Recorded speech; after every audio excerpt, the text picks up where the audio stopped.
Hello, Lowell here, and I'm back with another Wuchang Fallen Feathers build guide. Because you guys seem to really enjoy our Immortal Dual Blades build and our Fire Ninja Magic build. This axe build is quite different from those two as it hits hard, looking to build stagger on your foes to obliterate them before they have time to overwhelm you. This build was originally put together by Craig Robinson over at GamerGuides.com proper.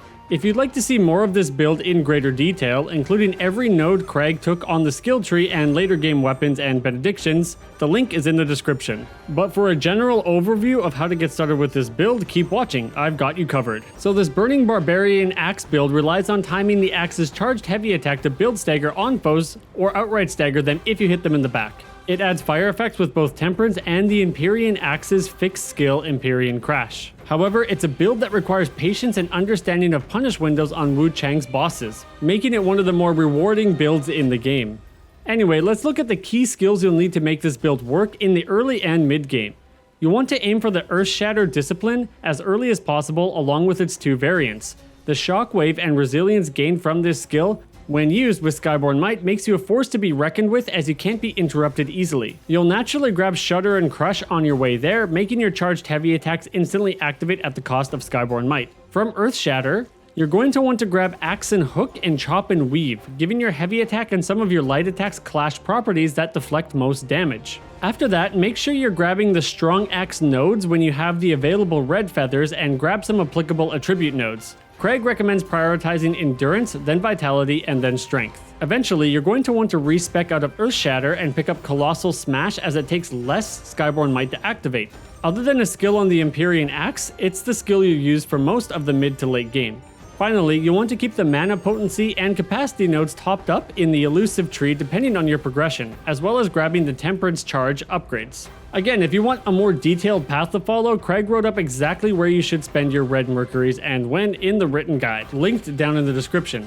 For the majority of the game, you're going to use the Empyrean Axe, which you can find above the optional village near Wuchang, guarded by this fake monk. It's above where you fight the fire-dancing enemy that drops the Infernal Flame spell. So the reason you want the Empyrean Axe is its unique skill called Empyrean Crash works great for closing distance on enemies. Skyborn Might enhances this attack and gives it a fire property effect, hence the name of this build. More importantly, it fills the stagger meter on enemies. You'll want to obliterate them as often as possible with this build, more so than you'll want to set them aflame. It also helps you dodge enemy strikes and punish attacks that you otherwise couldn't. This build truly takes off when you pick up the Scorn Axe much later in the game in Chapter 4 when you return to Wuchang. You might recognize this ramp that previously had a gun-toting ogre enemy on it. To find the Scorn Axe, hang a right into this little structure here.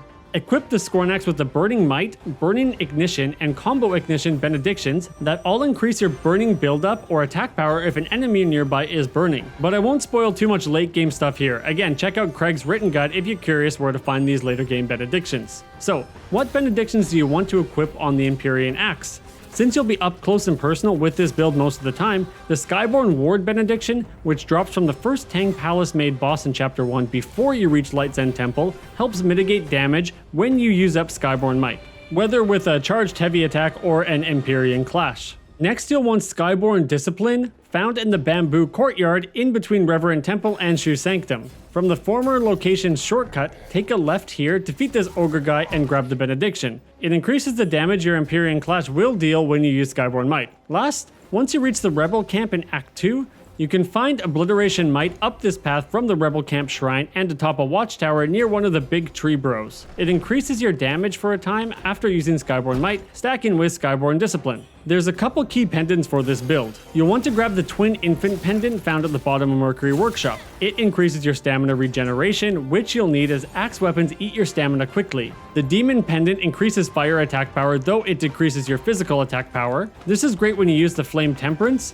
but you don't get this one until near the end of Chapter 3, after you open the back shortcut to the Zenmu Antechamber Shrine Room. You have to drop down on this statue here right by the shrine. And yeah, that's about it to make this fire axe build click. In terms of playstyle, you want to use the Fire Temperance right at the beginning of a boss fight and then try to find openings to get an automatically charged heavy attack off into your foe with Skyborn Might, while also using Empyrean Crash to close distance. In doing so, you'll build both burn and stagger on most bosses that allow you to delete their health bars. While not super reliable, the added clash effects to your heavy attacks allow you to tank most damage while dealing far more back. So we hope you found this video helpful for putting together a fiery barbarian build. If it did, shoot us a like and maybe even subscribe so we can continue on our quest to fulfill all your gaming needs here at Gamer Guides.